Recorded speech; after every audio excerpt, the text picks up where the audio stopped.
Oh, howdy all, grab yourselves a beer, it is time for some Path of Exile discussion. The 3.12 League announcement has just hit, and I want to go through the things that jumped out at me as the most interesting, most exciting so far. I want to start actually with the change systems, then have a look at the League mechanics themselves. I often find that because the core of the Path of Exile game is generally done so well, that minor changes to the core systems, and particularly larger changes, can be the most significant thing. So for instance, if you think back to the Legion League, one of the best things there was the overhaul of a number of melee skills. And even if that didn't work out all that well, it turned out that Cyclone was far and away still the best. At least in the short term, it created this huge level of excitement in the overhaul of the skills. So I want to start with that, then move on to the new heist mechanics after that. So firstly, curses are being overhauled, and I really like the way they're going here. Trying to incentivize self-casting curses whilst also leaving around the ability to trigger curses. So firstly, curses are being basically renamed Hexes, and the reason for that will become a bit clearer later on. So, many curses are now classified as Hexes and now use a Doom mechanic. Self-cast Hexes build up Doom the longer that they're active, increasing their effect. So this means that temporal chains, for instance, just using that as one example, or enfeeble, if you cast them on an enemy if you apply them indirectly, say via curse on hit, then you'll get the baseline version of those curses. But if you cast the hex manually, then there'll be a scaling up over time of the effectiveness of that curse. This will then allow you to potentially get more power out of a self-cast curse than you do out of a curse on hit setup. Because at the moment you get more effect out of an automatically triggered curse, and therefore people tend to just trigger curses rather than casting them manually. I think this creates an interesting incentive to experiment with this, but it's the next thing that really interests me and definitely makes me think that there is some potential for new occultist builds this league. So, Impending Doom support and Doom Blast. Impending Doom triggers Doom Blast when the supported hex on an enemy expires, causing an explosion of chaos damage based on the level of Doom that had accumulated while the hex was active. So essentially think of this as, in addition to your hex having its normal effect, say for temporal chains slowing the enemy down, it will also cause a counter to tick up on that enemy, and then when that curse expires, there's a massive explosion of chaos damage, which is something that an occultist is well placed to scale. Now, people that are hardcore players will probably really like this playstyle. There's something very safe about an occultist build that is scaling curses. Occultists naturally have quite a lot of energy shield. They're not Guardian level energy shield, but they are Juggernaut level tanky. And then additionally, on top of that, you can then scale the fact that your enemies are attacking you slower, and your primary defensive skill is also killing enemies. That's something that really needs to be seen to be believed. So this looks like it's something that's quite interesting. We still need hard numbers on how Impending Doom support works. Does it speed up the curses expiring, or are the curses just going to take forever to expire? And one of the things that's really important here is that all of the effects that scale curse power, a lot of them scale curse duration as well. I'm actually not sure you want curse duration to increase. So one thing I would like to see with this, I don't know if we will, is against weaker enemies, so magic monsters and down, I'd like to see the Impending Doom support reverse the effect of increased duration. So for instance, if you had 120% increased curse duration, I'd like it to be that your curses accumulate Doom and expire 120% faster. So that means that if a curse was going to be 22 seconds, instead of 22 seconds counting as 22 seconds, you'd have 10 seconds counting as 10 plus 12, so for 120%. So 10 seconds would then be equal to your 22 seconds. That'd be quite hard to convey in game, but I do feel that this explosion may be too slow. Anyway, I'm interested in this playstyle. I think it's got some potential. We'll have to see how it goes.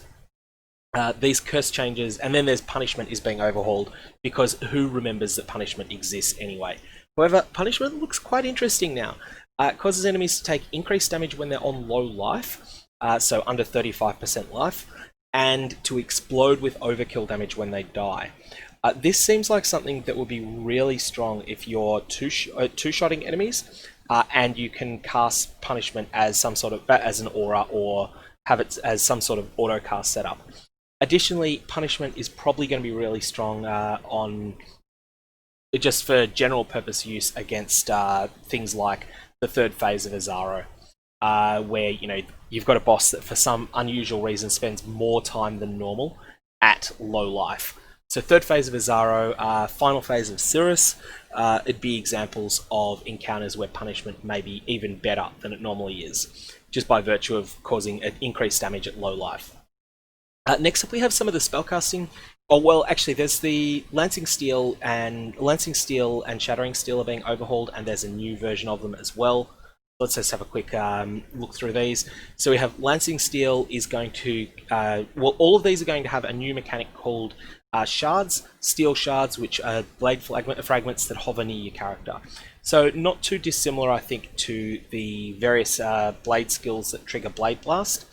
And then there is the Call of Steel skill that is available whenever you have a steel skill equipped. It bursts shards from the ground, providing more ammunition for steel projectiles, and causes additional shards to explode out of impaled enemies. We've also added one new steel skill and reworked Shattering and Lancing Steel. So Lancing Steel consumes steel shards by thrusting an axe or sword forward, and creates a group of impaling projectiles in the air, which shoot projectiles forward one after another. Now, when they say impaling projectiles, I don't think they're using impale in its Path of Exile specific meaning. I think they just mean sharp. Splitting Steel consumes a steel shard to fire a single impaling projectile that splits on impact and deals an explosion of damage. The split projectiles fly at nearby enemies and create smaller explosions on impact. So explosions are basically something that any attack skill needs. So it's why, for instance, Elemental Hit feels reasonably good to use, is because if you hit one enemy, one really weak enemy, the explosion will kill everything around that enemy. So this is probably the thing that Splitting Steel is going to need to be useful. And here's Call of Steel, which causes all impaled enemies. Here we're using impaled in its Path of Exile specific meaning, so suffering from at least one impaled debuff, to release all their spikes at once, dealing area damage as the shards burst out of them. These spikes become steel shards, which can then be used as various sources of ammunition for other steel skills. If there aren't enough impaled enemies within range, the skill generates steel shards over a short time. So think of this as a modal skill. It has one mode where it just generates a lot of steel shards for you, and another mode where it causes impaled enemies to go boom, boom, boom, boom, boom, boom, boom. And that's always something that we like. Next up, there's some mention of spell changes, and this one's interesting in that alongside the introduction of 6 new spells, we've reworked Discharge and Glacial Cascade. So I clicked on these icons expecting it to be information about Discharge and Glacial Cascade, but there was none there. There was instead information about the new skills. A goal with these new spells is that while they're powerful in a variety of character builds, they have additional benefits when self-cast. And now I have tried Glacial Cascade recently and I was disappointed with it. It is cool, it looks amazing when it goes off, but it doesn't have enough, it has only marginal screen coverage and only marginal damage, and just doesn't feel like it's doing enough damage to really be worth your time. So I'm hoping that the changes make it a bit better than it has been. And Discharge is something that it used to be an absolute top tier build in conjunction with Cast on Critical Strike, but even though Cast on Critical Strike has been buffed considerably, and Awaken Cast on Critical Strike is better than old Cast on Crit ever was, and all of the key items that empowered the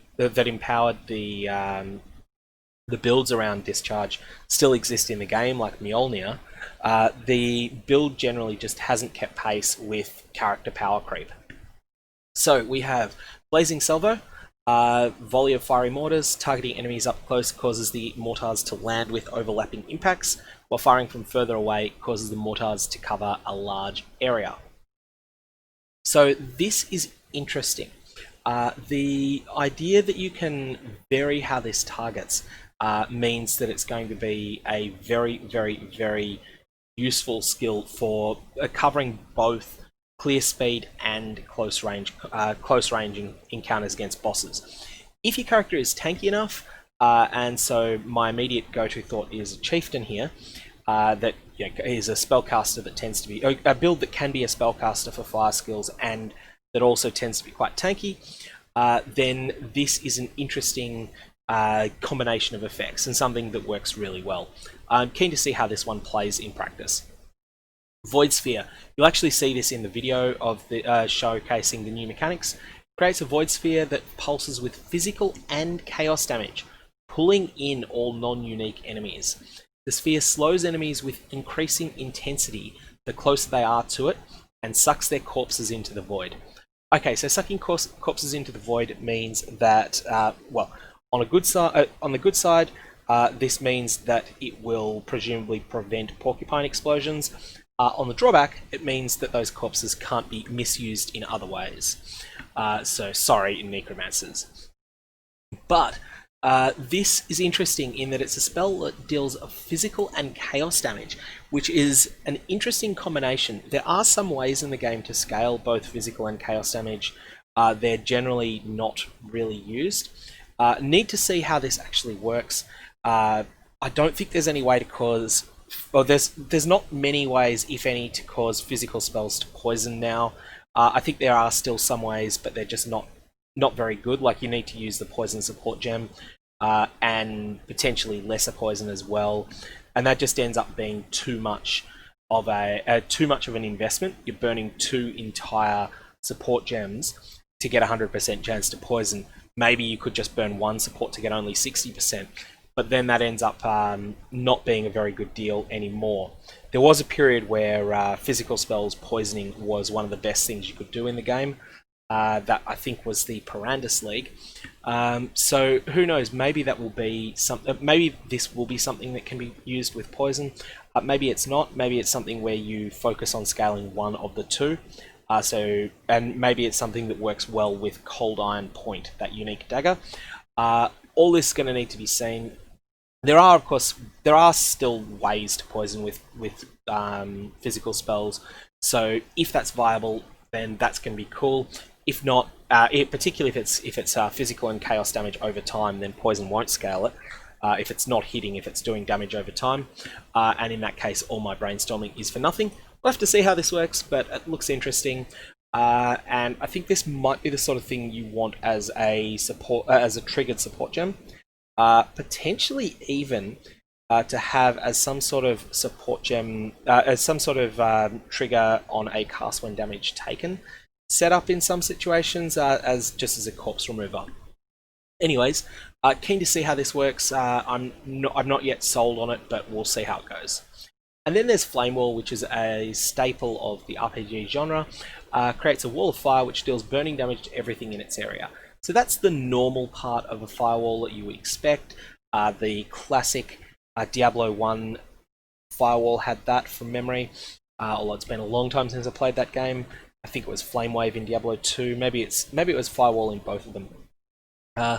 But what I really like, when you or your allies fire projectiles through the wall, they'll deal added fire damage and apply some of the wall's burning effect to enemies. I really like this. So this is something that can be used either directly as an attack skill, or as a spellcast attack, or you can use it as a support skill on some sort of archer build.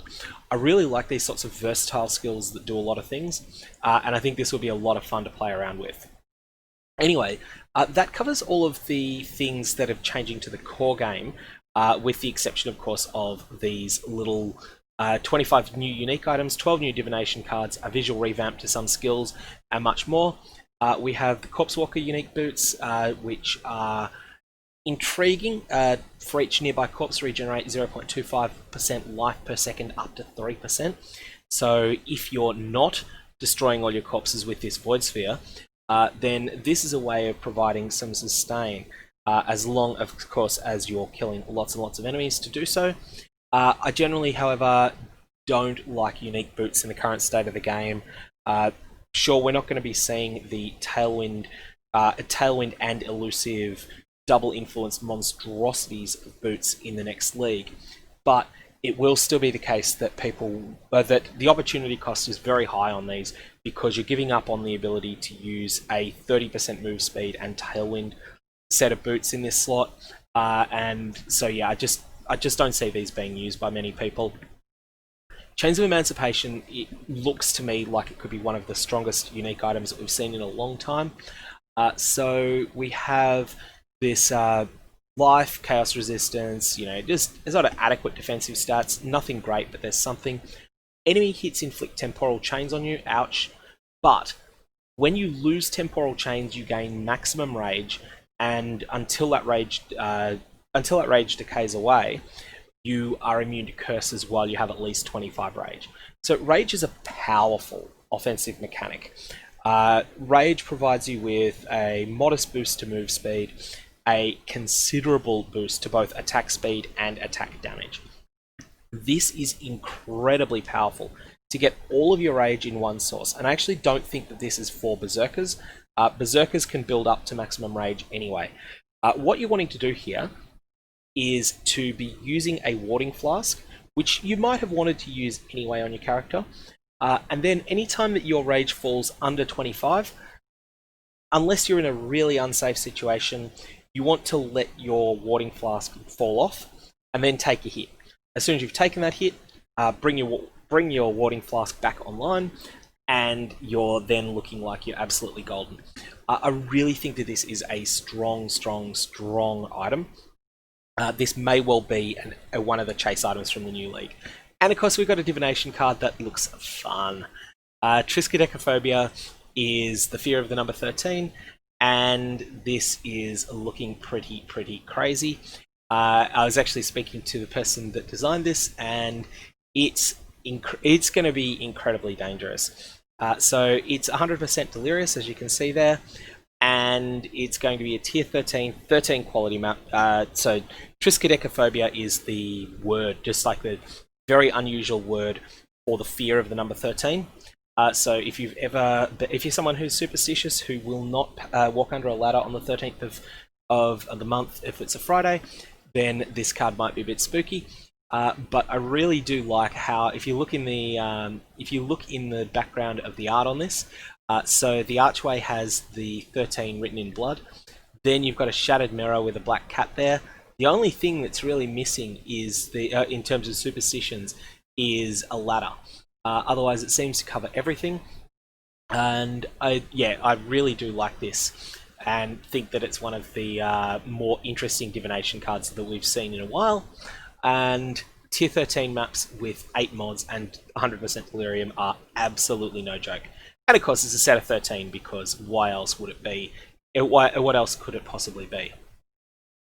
Additionally, there's 13 words in the flavor text, of course. So next up, let's have a look at the heist mechanics.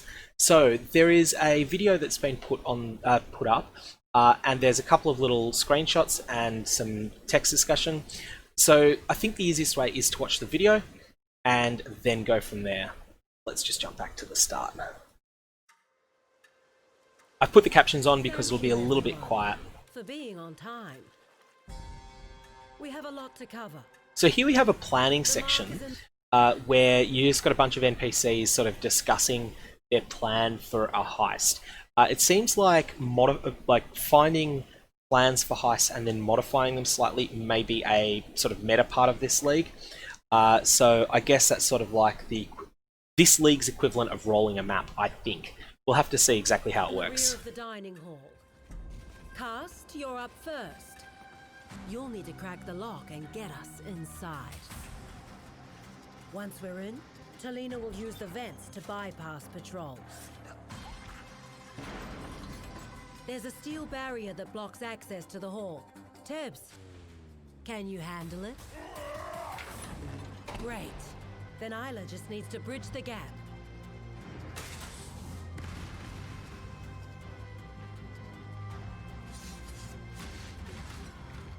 There's enough in that. Now, one thing you'll notice here is that the combat so far has been pretty easy, and then there's going to be a change that is going to make the combat very, very different. Bunker for all of us to live very comfortably. If we stick to the plan, we should have no trouble at all.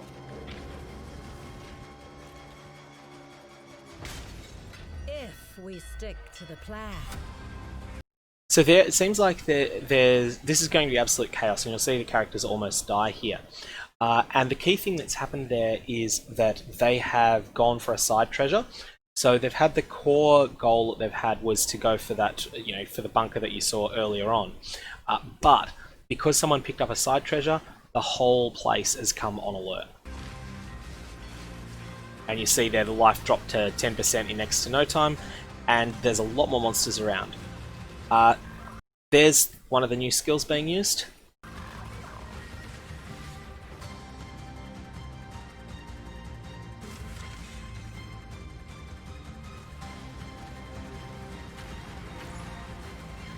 A whole bunch of new monster attacks. It looked like Blazing Salvos, the new skill, was being used back there a little way. Let's just go and see if we can find that again. Just to be the next thing here. I think that may be the new skill, Blazing Salvos, or it may be a monster skill. We'll have to see it.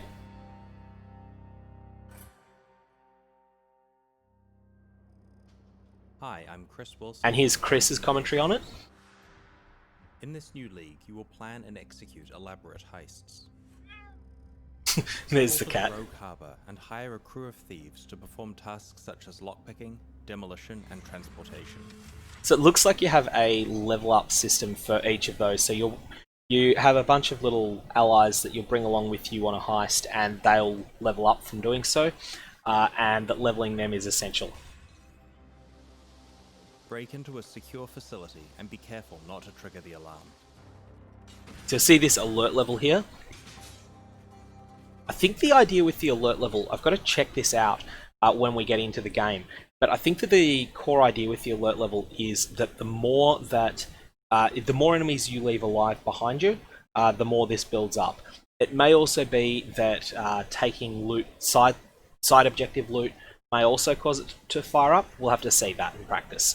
And then there may be, if that's the case, then there may be a tension between, is it worth taking the side loot or just going for the main objective?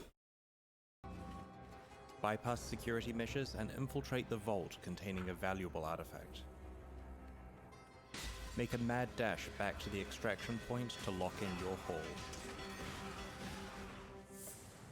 Use your cut of the profits to obtain a blueprint, uncover escape routes, and train your crew as you plan the ultimate job, executing a grand heist. So it seems like these grand heists may be something that's like a Incursion temple type mechanic, where you need to save up from several normal heists in order to do one. But again, that one we need to see in practice. Choose your payoff from exclusive new items such as alternate quality gems, trinkets, body and weapon enchantment. Okay, these body and weapon enchantments are cool. We'll see this one here in the when we're having a look at the screenshots as well. But notice that it's got the implicit enchantment, all sockets linked, and life modifiers have 6% increased effect. That's all sockets linked. That doesn't mean has 6 sockets as well. But I'm assuming that that is also a potential enchant. That is going to be really interesting. Additionally, these enchants should remain when you corrupt an item, which could create some really interesting shenanigans. So this is on body, armour, and on weapons. And we'll have to see how this plays in conjunction with influences. It may well be that now where currently the way that you would go about creating a best in slot piece of armor would usually be to start with the divination card, the White Knight, which gives you the 6 linked astral plate that is Crusader influenced and high item level. That would often be a starting point. Here, I think what you may want to do is start with an appropriate item level version of one of these that has a really good enchantment on it, and then once you've done that, you will then be able to craft it further. Like you'll need to then manually 6 link it, then apply influence to it with Crusader Exalts or the like. Replica unique items. Cool, and these are cool. I wasn't actually intending to keep going there, but anyways, yeah, that will be really interesting. You'll start out by actually finding a piece of loot. That's going to be the starting point. You'll find a piece of loot that has the right enchant on it. Then you'll craft it from there, which is quite a change from the last leagues, where it's all been about sourcing a base via some method that doesn't involve finding that base. Usually, it's a divination card. Experimented base types. So these replica unique items are basically uniques with 1 or 2 mods changed, which are cool. Not so much this replica Iron Commander, but when we have a look at the other ones that have been revealed, there are some fantastic ones. Like there's an Abyssus that is not physical damage, it's elemental damage. So it's all about giving elemental damage to melee, and giving all of the power of Abyssus to elemental damage melee. That looks fantastic. We'll have to see how the rest of them all work. Additionally, you'll notice that these items are locked. What I think that means is that you don't get them until you have succeeded in the heist. So you've had your Replica Iron Commander drop, but you don't actually get it yet. You need to then get out. The next thing is cool. Items, experimented base type. So this is an experimented base type, and what that means is that it has an unusual implicit again. These look fantastic. I'm not sure that there's space for 5 damage bows in the current state of the game. We'll have to see. Additionally, 2 ancient orbs. 2 ancient orbs from one box. That's a lot. This looks like a really interesting mechanic here. And yeah, I'd be keen to see what other experimented base types there are. 5 damage on bows is a bit hard to scale currently, but we'll see what else exists because there's probably something else. Types and more. Plan your escape on September 18th. And there, of course, it finishes with the reveal that it is September 18th. So it's the earlier of the 2 days that people were speculating. So let's have a look through the rest of the announcement page. And here we've just got the information on the Rogue Harbour itself. I haven't actually opened these ones. These just give a bit of a feel for the encounter. Sorry, for the sort of world that this is taking place in. The new city that the Heist expansion seems to be set from, some sort of pirate city. And these just give a sense of the flavour. I don't think there's any information hidden in them. I wonder if this portal is a league reward, is a 36 challenge reward, because it looks kind of amazing. Then we have this thing here where you're hiring specialists. So these are basically, this is how you get NPCs along to help you with various elements of the raids.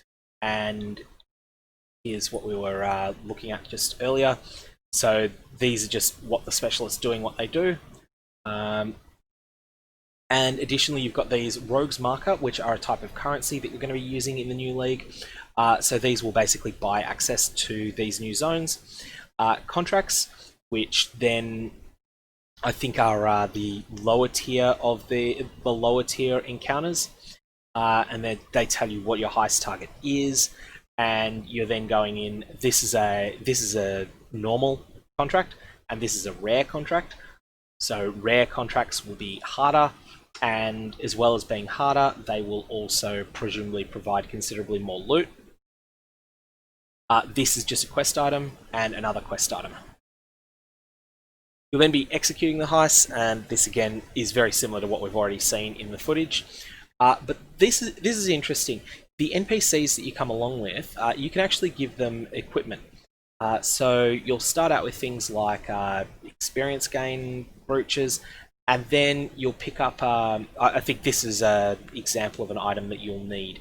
Like this will just meet an ability, like you'll need to have a certain level of blowtorch in order to bypass certain obstacles in them. And then we have the things that actually make your character stronger, or in this case, that reduces the amount that you lose to your NPCs, to what the NPC takes from you. So these seem like they'll be something you're just going to want to pick up as you go. We'll have to see how exactly this plays out. I don't know whether it'll feel like busy work or whether it will feel like some meaningful choices. But essentially, it's a whole lot of new sort of equipment slots, I guess, because you're equipping them to your allies. And I do think that we'll probably want to be rolling these a little bit early on and just seeing what we get.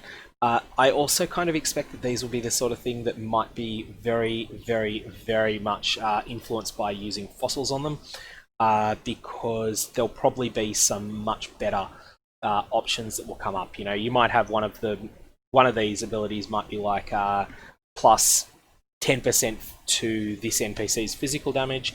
If it turns out that that's really good, then you're just going to want to use Jagged Fossils on these, I think. But we're going to have to see. I'm just assuming that they're craftable. And then there's the discussions of planning a Grand Heist, which is the second tier of interaction with these encounters. So I'm assuming that you'll be able to do a heist in most areas that you're in, and then a Grand Heist will need you to save up from across many. And these will then require you to purchase blueprints, which you'll purchase from the NPCs, and they'll show you where vaults are locked inside a large facility. Really interesting to see how these pay off, especially as they have their own exclusive rewards. And this gives you a bit of a sense as to how they vary in difficulty. So you've got a white area level 43, a magic heist that is in a monster level 64 zone, and a rare one that's monster level 84. 84 may well be as high as you can go. And then you'll be able to allocate your NPCs to them. So you'll need to clear certain hurdles, like having level 4 lockpicking, level 3 brute force, and level 5 agility. And then after that, I assume you can fill out the rest with whatever you want. Have to see this in play, and I think this will be something that will really be worth getting into on day one of the league. Then after that, we have these Thieves' Trinkets, which are really interesting. They go in their own new equipment slot, and they influence the rewards you get from future heists that you run. And of note, if you viewed the leaks, you'll see that the numbers are slightly different here. But even then, Fake Curio here is looking impressive. 5% chance for Regal Orbs to drop as Exalts instead in heists. Now, this is more about potential than anything else. Regal Orb drops are actually pretty rare in the game, unless there are league-specific mechanics that deliberately target Regal Orbs. So you'll find that if you're running normal mapping, you won't get Regal Orbs very often. On the flip side, if you're running the Delve Mines, currency nodes in the Delve Mines will just give you an enormous amount of Regal Orbs. So will Metamorphs. Metamorphs give you an enormous amount of Regal Orbs as well. But in general purpose questing, or mapping, they're not that common.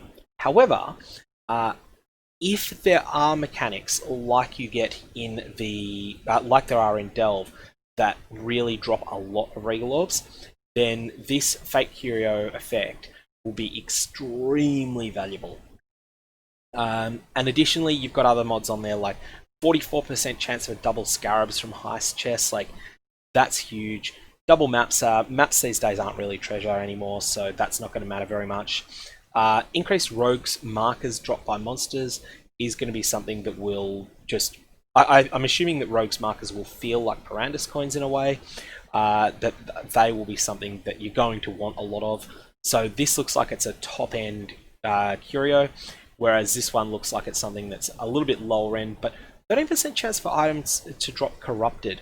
Even though sometimes this can crangle an item you didn't want to crangle, generally speaking, this is a huge buff to the amount of loot that you're going to get, because you'll get 6 links from... You'll get Corrupted 6 links as a result of it. So this looks interesting. We'll have to see how it plays. And then there's the big ones. Alternate quality gems. So these come from Grand Heist reward rooms. So you're only getting them from the Grand Heist. And they provide more depth for existing skill and support gems. Each existing Path of Exile gem has up to 3 alternate quality versions, which grant different quality bonuses than the original gems. Some simply increase the power of the gem, while others entirely change what builds benefit most from the gem. This is going to be incredible. This is going to cause a huge degree of customization to be possible. I will say here, though, that getting a 21-23 or a 21/20 Val version of one of these is going to be extremely difficult. Just having a quick look here. So we have Archmage as the first one. You'll notice that here the quality is granting added cold damage, equal to 39% of mana cost, so 3 times the quality level, if the mana cost is not higher than the maximum you could spend. There are a number of builds that deal both lightning and cold damage, and in particular, this should be really good in conjunction with any of those builds that use Call of the Brotherhood in conjunction with Archmage. I'm really keen to see this. I think this may be an absolute powerhouse gem. Additionally, it may be one that you want to get to 23 quality in some builds as well. So this, it's often the case that gems that 21 level 21 with 20 quality is better than level 20 with 23 quality. Here, I think the extra quality will be the best corruption possible. But this looks like it's really strong in a specific niche, and that this will be build enabling. Cleave here. So I think that the change here is, I haven't played with Cleave in a long time, but 5 life gain for each enemy hit from 5 quality. That's interesting. I don't think it's particularly strong, but I do think it's kind of cool. Still not interested in playing Cleave. And then we have Herald of Agony here, which I think the new mechanic on this is, so it's got 7, is the Agony Crawler has a 7% chance to inflict Withered for 2 seconds on hit. So this now causes your Herald of Agony, your Agony Crawler, to gain the ability to wither enemies, but the minions also deal less damage and cannot taunt. So it's somewhat different, but it's kind of cool. I like it. And we'll have to see how it plays in practice. I think the idea here is that you're using Herald of Agony. No longer is this about the Agony Crawler dealing damage. Now it is about the Agony Crawler passively inflicting the Withered debuff for you many times on powerful enemies. So again, total change of the sort of build that wants this gem, and that's the thing that I really like about this alternate quality concept. I think this is going to be something that will add a lot of depth into the game. Additionally, this means that my earlier speculation about a potential labyrinth enchant overhaul probably is incorrect, and that means that for those of you that like to earn currency at League Start by doing the Eternal Labyrinth and enchanting high item level Hubris Circlets, or the Katarina unique helmet, the Devouring Diadem, or the Cirrus unique helmet, or potentially even a couple of others, that's still going to be an option. And for those of you in solo self-found, you're probably still going to be locked out of getting the enchant you most want, and so that's something that will need to be considered before you decide on the build that you're going to be running at League Start in Heist. The last thing is the last 2 things that were added are a new form of character power, Replica uniques, experimented base types first, and then weapon and body armor enchants. We discussed these briefly before. The weapon and body armor enchants, which were kind of cool. So you've got here the Pernarch that has physical modifiers have increased effect. That mod is much more powerful than it looks. So this means that if you have a Pernarch with that mod, physical modifiers have 15% increased effects, then it's going to cause you flaring to be miles better than flaring normally is, and it's also going to cause mods like Merciless or Tyrannical. It's going to be like they're a tier and a half higher than they normally are, maybe even 2. So you can imagine that if you roll Tyrannical on an item like this, it's going to be miles better than Merciless normally is. And if you roll Merciless, it's going to be something else entirely. This is incredibly powerful, this mod, even despite having that huge drawback of 200% increased attribute requirements, which, on a lot of builds will kill it. I still think this is an amazing item, and is going to be something that you're going to really like. The best items in the league are going to be weapons like this. Next up, we have this here, which we've already seen, is the 5 linked full dragon scale, and so it has the all sockets linked mod. and life modifiers have 6% increased effect, so that means that if you were going to roll 120 life, you've instead rolled 127. If you can... I don't think you can get this to be as good as it could be, because you can get life modifiers as prefixes, but most of them, except for flat life, 6% isn't an increased effect isn't enough to get them over the next tier. So if you had 10% increased life, that's going to be 10.6%, but the game will round that down to 10%. So this only really works with flat life, and so for that reason I see that implicit as a small bonus. But all sockets being linked is great, and additionally this is something that should stack with corruptions as well.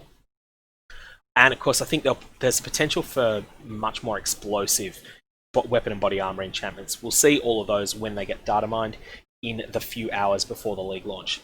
And here we have the replica uniques and experimented base types that have one little change from a normal unique. So what if instead of giving you Zealot's Oath during Flask effect, Sorrow of the Divine gave you Eldritch Battery during Flask effect? Well, here's the answer. This is cool. This is really cool. This does something unique, it does something powerful, and most importantly, it gives you Eldritch Battery on something that you can easily turn off when you don't want it. That is something really strong. If you're expecting to take a big hit, then don't use this flask, and then take the big hit and lose energy shield. If you're not expecting to take a big hit, then burn away that mana to cast spells with. Really think that this is a very powerful item, albeit one that may not find a home.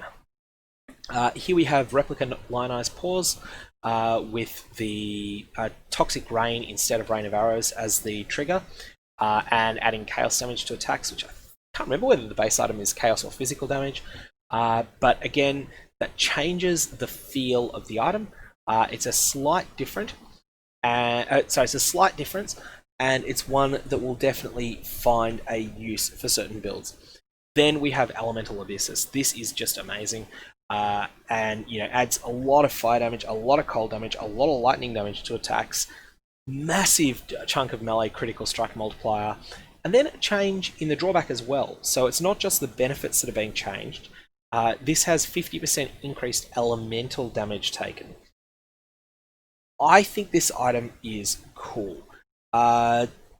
Abysses can be very dangerous to use because a lot of physical damage hits can't really be they're not really telegraphed. They can't really be dodged all that well. However, a lot of elemental damage hits can be dodged, and as a result, I think that the drawback on this is more manageable. I think this is a cool weapon. Cool helmet, and I think there will be some uses for it. It does have the drawback of not playing well with Elemental Equilibrium at all, and it may be that players would prefer to have Elemental Equilibrium and a more traditional helmet here, but I do think that this will find a use. And then finally we've got the Solarine Bow, the one that adds fire damage. If there is a version of this for cold or lightning damage, even if the numbers are much lower, it's going to be incredible. But even if there isn't, there may be a use for a fire damage bow just because there is so much fire damage being added here. Obviously the explicit mods on this are really bad, but the implicit should more than make up for it.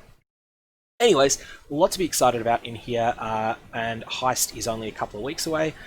Definitely this first thoughts video I was intending to be quite short, and then there was just so much in here that it ended up blowing out to be really long. I'm looking forward to seeing this. If you've got any comments or questions though, definitely fire away below, and get ready for hype season.